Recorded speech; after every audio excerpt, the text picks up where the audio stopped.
Welcome to my channel. This is Jay Mancini, where we keep the wheels rolling and the cash flowing. And today, guys, you've been asking for it.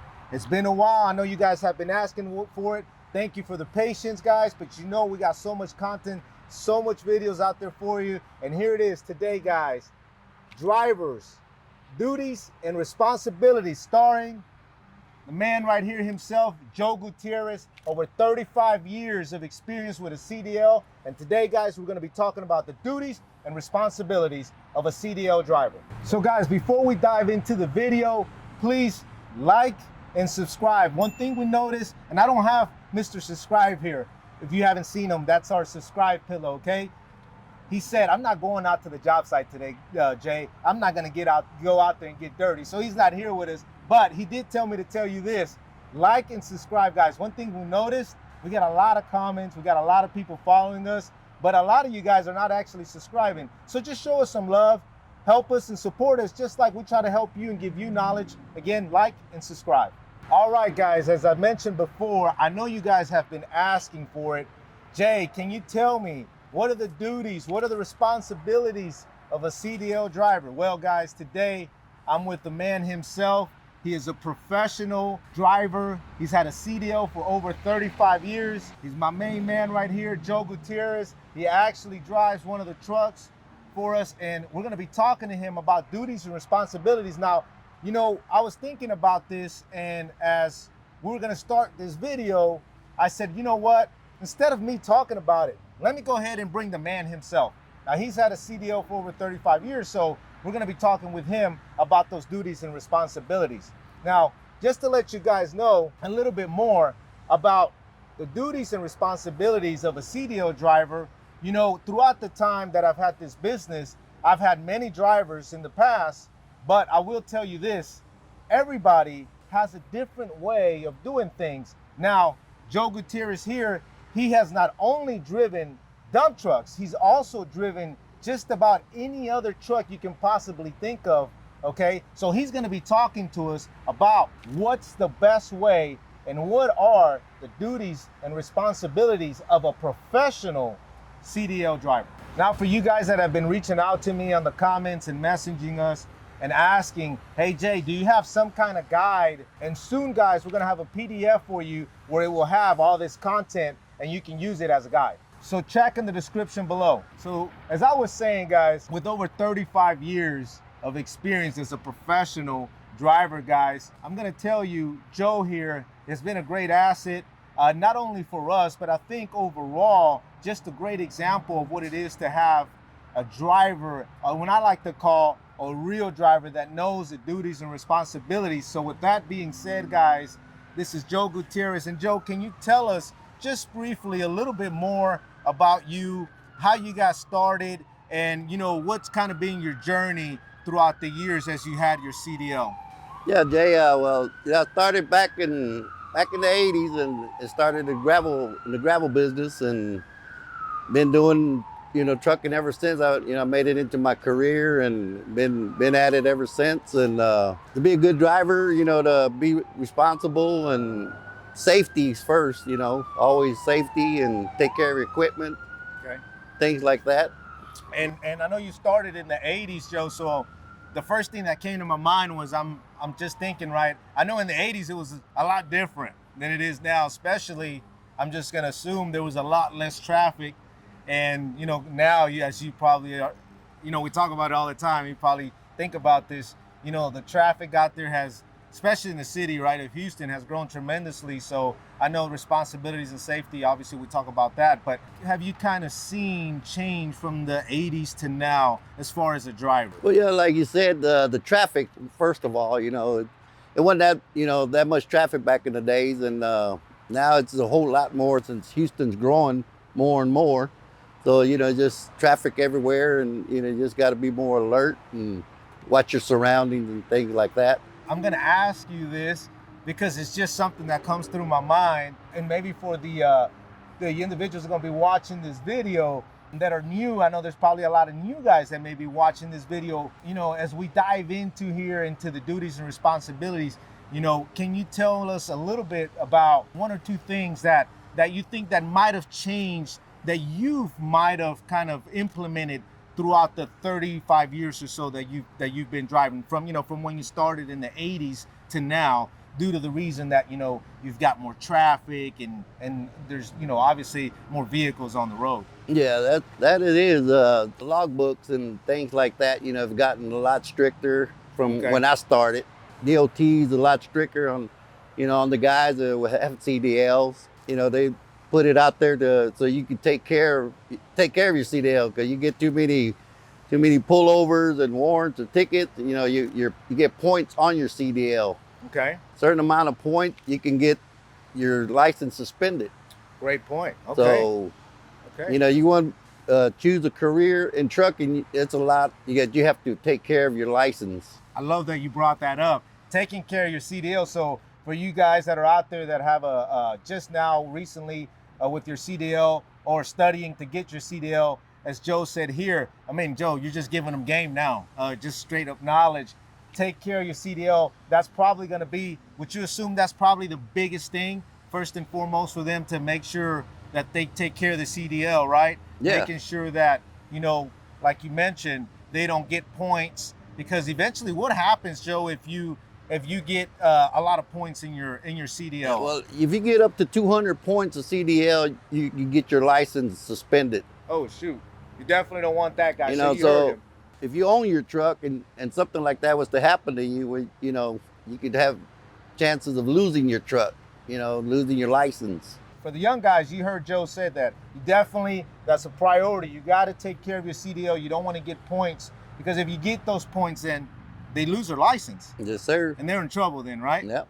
So there you go, guys. You heard it from Joe himself. So, Joe, we're going to get into the duties and responsibilities, because I know a lot of guys have been asking for this, okay? So the first thing, and I know we were talking about safety. So would you say safety is the main duty or the main responsibility? Yeah, safety, checking as soon as you get to your truck, check your levels of oil, your radiator, make sure all your liquids are all, up to par. Okay. And, once you do that, you crank your truck up and let it warm up, and then you go bumping your tires, check air pressure. Okay. You want to see no oil leaks around before you take off, because something, you might not see that, and something down the road and you lose your oil and boom, you're stranded. There you go. So Joe, kind of as you mentioned these responsibilities or the safety, is this kind of something you do in the morning, like when you first crank up your truck? Yeah, I would. So walk us through that, if you don't mind, Joe. I would advise y'all. You're gonna go to your truck. You're going to work one morning. Okay. Get there a little early to do all your inspection. Open your hood. Okay. Check your oil, your radiator level, clean your windows, and then crank your truck up. Make sure your air pressure built up to where it's supposed to be, about 120. And once you got your air pressure, you gotta get out, bump your tires, check all your lights are on. Lights, that's a good one. Okay. Mm-hmm. And just to make sure before you get out on the road, to be safe. Okay. And Joe, what happens, or what would you do in this scenario as a driver? Obviously, if you do not own the truck, or even if you own it, of course, it'd be the same thing. But let's say you get in the morning and you kind of took us through what we call pre-check, right? Mm-hmm. Before you go out on the road for the day. What happens if, let's just say, you turn on the truck, you're ready to go, and next thing you know, the lights are not working? Just tell us briefly, what would you do at that time? Would you call the owner, or what would you do? Yes. Well, first of all, you're pretty common with electrical. Okay. If something's not working, as far as your lights, right away you look at maybe a fuse went out on you, back connection from your tractor to the trailer. Okay. Things like that. That you try to fix it yourself. If you can't, then you go to the next level to, you call your company up and let them know what's going on. There you go, guys. Just nothing but knowledge right now. Dropping some gems, Joe. Awesome. Okay, so we're going to get to, that is safety, right? Now we're going to get to the next thing of safety, as we were talking, before, and I know we talk about this all the time. Let's talk about a little bit more about safety once you get out on the job site, right? Kind of walk us through, Joe. What's it like when you go out on the job and you're out there in your truck walk us through some of the safety, or what the things you implement to make sure that you're following the safety protocols when you're on the actual job site. Excuse me. Yes. First of all, when you get to the job site, if you have to get off of your truck for any reason, you know, you get off with your safety vest, hard hat, safety glasses, your gloves, and then you can get out of the truck, you know, because most of the companies want you to have your safety vest on. You know, they can see that you're an employee, you're around your truck. Okay. Yeah, and I think one of the things we've noticed also, some of the companies, like for us on the broker side of it, is they'll actually send us, well, I call it a checklist, right, of the things that the drivers have to have out there, even for the owner operators we hire. And like Joe said, hard hat, glasses, safety vest, like Joe said, even gloves, boots are very important as well, right? So we've actually had a checklist from some of our general contractors saying, hey, these are the 5 things that they need to have when they get off their truck. So now that we cover that, Joe, walk us through what it's like for you. If, let's say, you're in the truck, just walk us through some of the, a little bit more in detail when you're getting loaded. Is there anything you look for just to make sure things are good safety-wise when you're pulling out, traffic-wise? Can you talk a little bit more about that? Yeah, well, when you're getting loaded, it's always good to ask the guys there who's going to load you, where do they want you to be, or how do they want you to come back, or things like that. Okay. And it's always good to have somebody behind backing you up, spotting you. You know, a spotter. A spotter. There you go. It's always a plus for, Okay. you know, and that's things to look for when you're on the job site. You know, so you don't back up into anybody or anything. Yes, and I know there's something called goal. If you know anything about soccer, like when you score a goal, get off and look. Goal. Get off and look. And I tell the guys, and I know I haven't had to tell you this because you know already, but a lot of times, like you said, you actually get off, you look, and if you don't see anybody, like you mentioned, or sometimes even better, you'll get a spotter, right? Right. Because if there's a spotter there, then you know exactly where you're going because they're going to spot you. But if not, again, goal. Get off and look. You know, that's one of your questions that you have on your CDL. Is it best to have a spotter or not? But you put yes, because it's always best to have an extra pair of eyes back there. There you go. Nothing but knowledge, guys. I hope you're catching this, and I hope you're paying attention, because Joe here is giving you a lot of knowledge. And once you do that, Joe, and you get loaded, right, kind of just walk us through what it's like just navigating through traffic, going to your destination, or going to dump. Well, yeah, once you're What are loaded, some of the things you look for? Excuse me.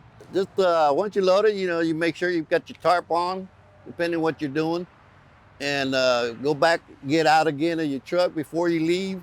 Make sure you have no excess dirt on your skirt or on the sides of the top of the truck, the dump truck. You know, because that little thing like that could fall, break somebody's windshield, and you know how that goes with the insurance. I know how that goes. Trust me. And just to tell you guys real quick, I've actually had that happen. Yes, I've had that happen. Not to myself, but to one of the guys that was working for us in the past several years ago. He got loaded all the way to the very top, meaning the material was overboard, over the very top of the dump body. And that time he got loaded with bull rock. Now, I don't know what bull rock's called in your city or your state, but bull rock is a 3x5 piece of concrete the size of your fist. So what happened, guys, he was driving and he went over a curve. And when he went over the curve, guess what happened? He hit a speed bump and the rocks fell out the top of the dump body, hit the ground, ricocheted, and hit somebody's windshield. And guess who was in problems? Us, the trucking company. I had the phone call. Truck number XYZ was driving, and I just got hit with a piece of rock the size of a fist. And yes, we had to pay for it. So keep that in mind, guys, as Joe is telling you, covering your tarp, making sure the way you get loaded, if that loads all the way to the very top, this could be an issue. So you want to be looking out for that. So Joe, tell us now, when you're on the way, you're on the road and you're driving and you're on the way to the dump site, tell us a little bit more of what you typically do just as far as driving. When you're on the way to drive, how do you maintain safety out on the actual road? Well, as far as that, they always keep in middle lane, to where you're gonna have a lot of cars pulling, stopping, pulling off to the right or coming out. So you want to try to stay in the middle lane to get to where you got to go to, and just keep to yourself Okay, until you awesome. get to the job site. Now, I've seen it, and you've seen it way more than I have, but I've seen it sometimes in the mornings as I go to a job site in my personal truck, and I've seen dump trucks out there, or just trucks in general, 18-wheeler semis. I've seen where these people are running late I call it running late for work and driving like bats out of you know what, and they're in the inside lane and they do this to try to exit. So do you normally keep a certain distance, or obviously you go the speed limit? Kind of just tell us, what that's kind of like, Yeah, that there, Jay. What I do, I do the speed limit, but always got to be watching out because of that reason. Cars, oh, that's my exit, and then they want to cut in front of the big truck for some reason. So you always got to give the cars, give them a little space there to do what they got to do, but just do it with safety. Awesome. Now, Joe, tell us a little bit more about when you actually get to the dump site or your destination and you're getting in there ready to dump. And I'm going to go a little bit deeper into this because a lot of the guys in the dump truck business might not think about this. Let's talk a little bit about when you're at the dump site. Now, tell us what your protocol is when you're getting in there to dump. What do you normally do, Joe? Well, you get into the dump site, you're always looking for, again, the spotter or the guys on the dozer that's pushing the dirt. Okay. You look at him he might tell you, hey, come over here, dump over here or over here. You want to do it where they want it because it goes with customer service. So, it's not that hard to listen to somebody, hey, just put it right here, even though this side's shorter and get in and out quicker, but they don't want it there. They want it over here. So you do things like that for them, and once you dump, pull out, clean your bed in the back, make sure everything's good back there, all nice and clean, and roll your tarp back up and go back and get the other one. There you go, guys, and you heard it. So listen to the spotter, right? And as Joe was saying here, clean your dump bed, because this kind of goes back to the scenario of the guy getting overloaded and the concrete or the rocks falling off to the side and hitting the windshield. Same thing, guys. If dirt is on the back of the dump body and a big piece of, let's say a ball of dirt or clay is on the truck, and same thing like the rock, guys, if you don't clean the dump bed and it flies and hits somebody's windshield, you already know you're in trouble, because they will come after you, guys. They're gonna get your truck number, and on the side of the doors, you got the DOT number. All they gotta do is type in that DOT number on the web, and they're gonna pull up all your information. So you're not gonna be able to get away with it. So it's better to be safe and take those precautions and make sure, like Joe said, you clean your dump body and make sure there's no excess material on the dump bed. Now, Joe, we're gonna take it a little bit further, if you don't mind, okay? And we wanna give these guys knowledge, we wanna give them value. And in the Houston one, we're gonna talk a little bit just briefly about Houston. It may not happen in their city or their state, but we get a lot of rain here, right, Joe? Oh, yeah. Now, what happens when we go to dump? And this, I feel, belongs in the responsibilities also of a driver, right? In the greater Houston area, we get a lot of rain, meaning we go out to a job site after it's rained a day or two later and the ground is still wet. What are the things you look out for, Joe, when the ground is wet to prevent what we don't want, which we'll talk about that? Well, first of all, you always looking like you're backing up. You look at your surroundings and make sure, if you see water, you want to stop before that. Even though, if there's no water, you might want to get out of your truck, look around to see if the ground is pretty solid to where you're getting back up over it without getting stuck. Now, that's what we want to prevent, right, Joe? Right. Because here in the Houston area, the weather from one day to another, guys, it'll just start to rain, you get water in the ground, and then next thing you know, you got these new drivers that don't know this information, unfortunately. So they go in there, they back up, and then next thing you know, boom, they just feel the wheels come from underneath them, truck sinks, and now they're in a big problem. What usually happens when the truck sinks, as we know, and we've seen it 100 times, right, Joe? Yes, it sir. creates a lot of, obviously, issues for the owner or for the truck driver himself, because you want to prevent that. otherwise, what are some of the things real quick that can happen if you get stuck, Joe, if you don't mind Well, if you telling get us? stuck, things that can happen.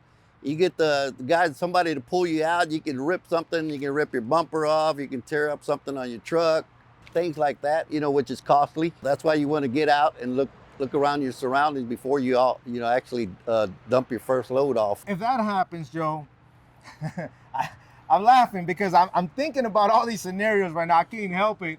And I've seen it because I've actually been on the job sites, Joe, when it's wet.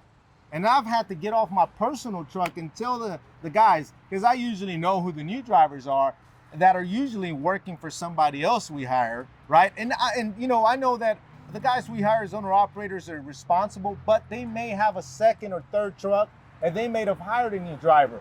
So when I'm on the job site, one thing that I do, Joe, is I get off my truck and I tell that new driver, hey, Michael, stop real quick. I said, give me a second. Let me show you something. And this is something I've done in the past. I'd be like, hey, get off your truck real quick. And they're like, worried that I'm going to, say something bad to them. I say, no, look, let me show you something. I just want to show you back there where you're going to dump. It's wet. So walk here with me. And what I personally do is I take them. I have them get off their truck and I'll take them and be like, you see that? That's a bad spot right there. So you probably want to pull up 15 or 10 feet prior to there. And what we do is we walk it. We physically walk it and we'll see the ground is soft. I'll tell them, this is the reason why you don't want to dump here. You're going to end up getting stuck and you're going to end up having somebody either one, pull you out, or two, if you get stuck really bad and no one can pull you out, you're going to have to call a tow truck. Tow truck means a lot of money and a lot of headaches. So you definitely want to prevent that. All right, Joe, so let's talk a little bit about route planning, navigating. Walk us through what it's kind of like. What do you normally communicate with, either the day before, or the day of, with whoever's either dispatching you or giving you the coordinates for the following day? Can you tell us a little bit more about that part of it? Well, yeah. Well, as far as the dispatching, they give you the address or the coordinates where you got to go load up at, and where you're gonna offload. Okay. So prior to that, you want to maybe look up on your phone and see more or less, have an idea of which direction you're going. Which way you got to go. Okay, and you normally do that the day before or early in the morning?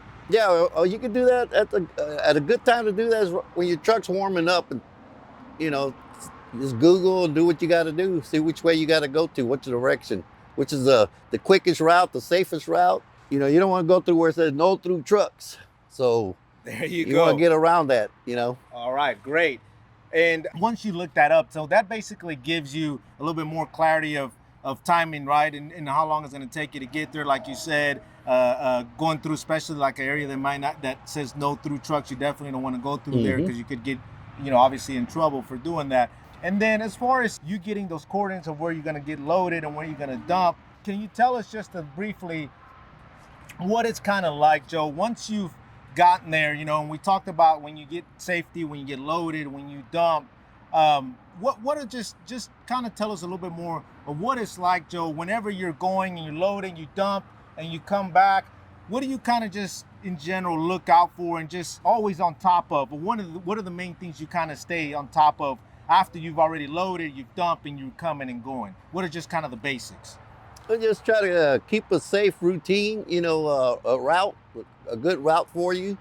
And, you're always looking to go the way where there's not going to be too much traffic. And once you get that route back, back and forth. So, Joe, we talked already about pre-check. We talked about a lot of different things. But going back to pre-check, I know guys want to know more about the maintenance side of it because, of course, maintenance prevents repairs, right? And repairs cost a lot of money, right? So we're trying to do what? Keep the wheels rolling and the cash flowing. And to do that, prevent repairs. But to prevent repairs, we need maintenance. So let's touch a little bit more on that, Joe. So as you were saying about the pre-trip or the pre-check, let's just say that you're walking through the truck and you have your hood open and you're checking for the oil. And let's just say you look at the dipstick, and let's say the truck's needing oil. What's one of the things that you would do, or walk us through that? What do you do if the truck is needing oil? Well, if you need, I mean, truck needs oil, well, definitely hopefully you have a gallon of oil with you at all times, just for if the truck uses or burns oil, you want to always have oil with you. Okay. But as far as on the maintenance, if you're walking around your truck and you see one of your seals leaking on the axle in the back, you want to bring that up to somebody's attention, to the owner or yourself. If you're the driver, you got a problem there, because that could cause problems. It could get into your brake pad, get hot with the brake pad when you use it, and it could start a fire, lock your brakes up, and Oof. it'd cause a whole lot of damage out there. Oof. That sounds like a real expensive problem to have. That's not a good thing, right? No.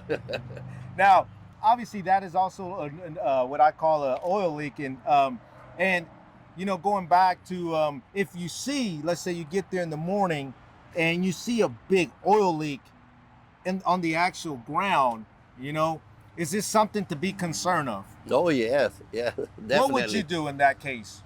Try to find out where that oil's coming from.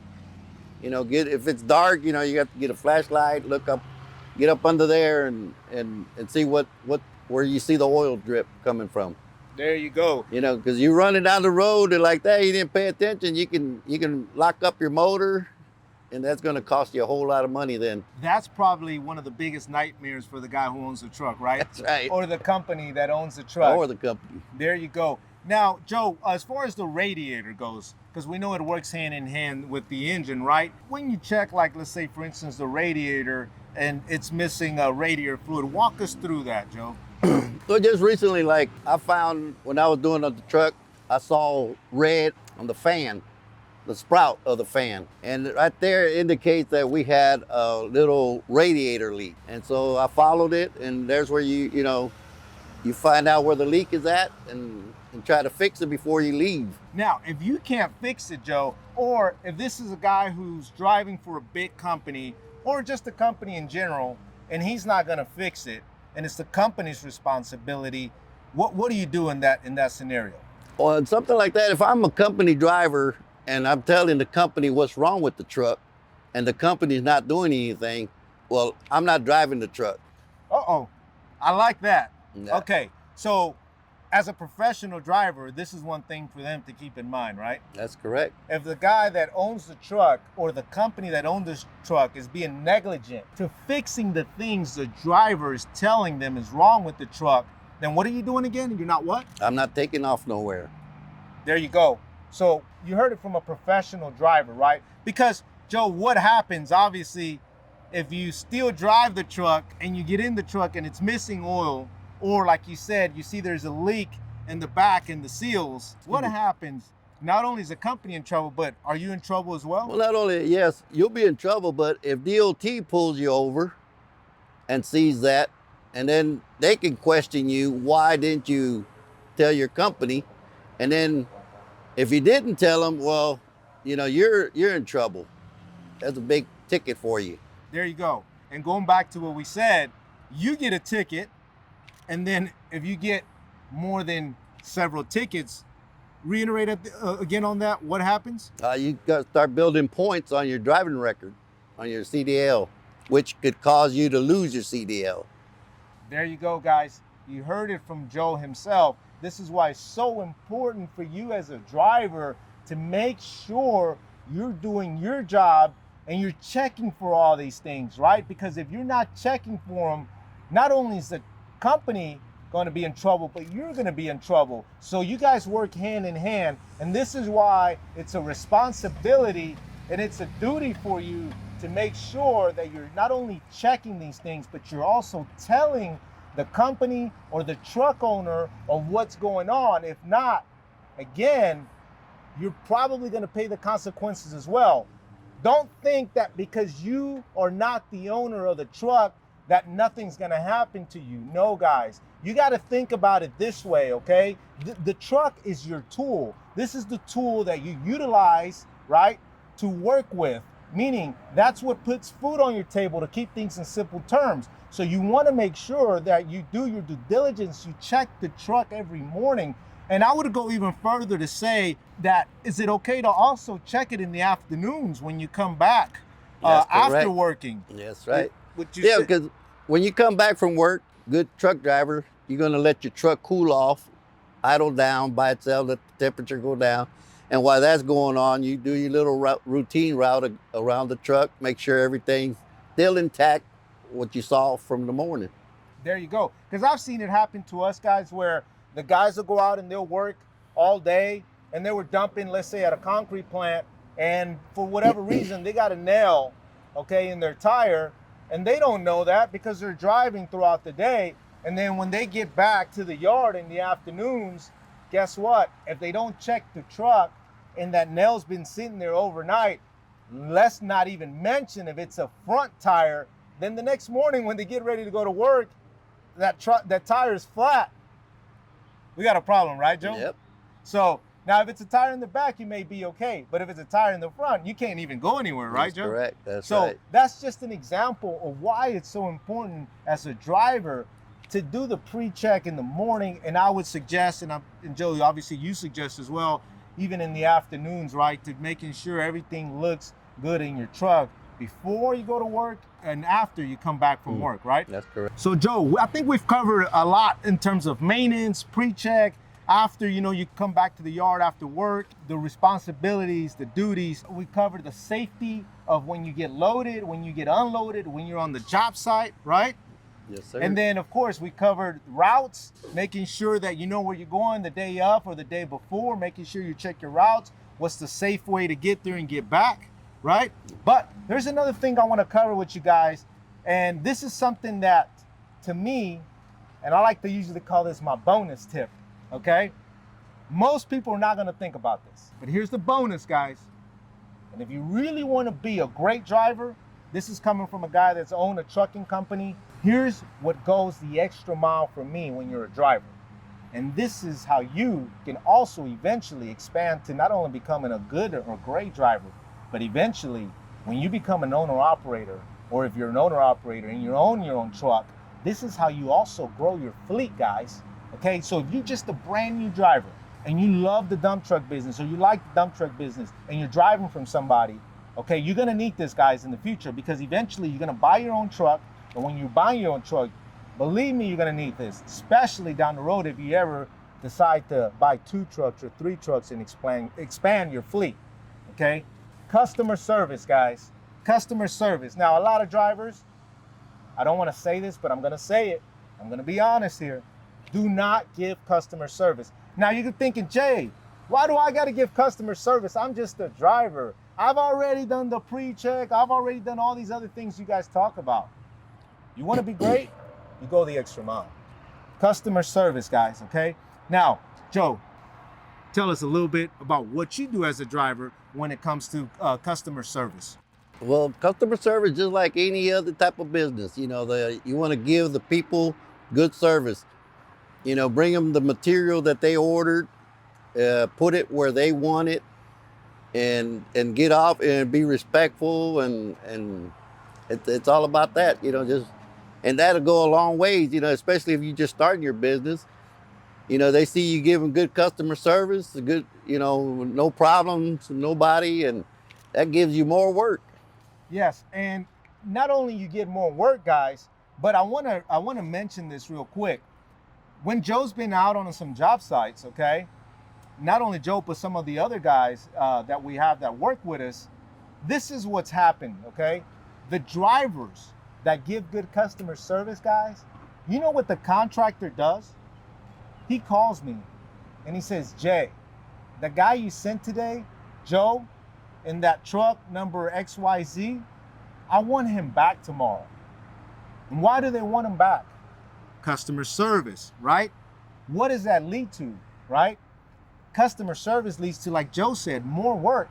Because now, if the contractor likes the customer service that Joe is giving, not only do they want him back, but the contractor will call me in the future for more trucks and also on other job sites. So this is why it's crucial to have customer service. And again, you're probably thinking, Jay, customer service as a driver, yes. You want to make real money? You got to give customer service, guys. That is the bonus tip. And guys, with that being said, I hope you got knowledge. I hope we gave you what you wanted to hear. And soon we're going to have that PDF. Guys, let us know what you think about the video. Drop the comments. And as I always say, we keep the wheels rolling, the cash flowing. This is Jay Mancini with my man Joe Gutierrez. We'll see you on the next one.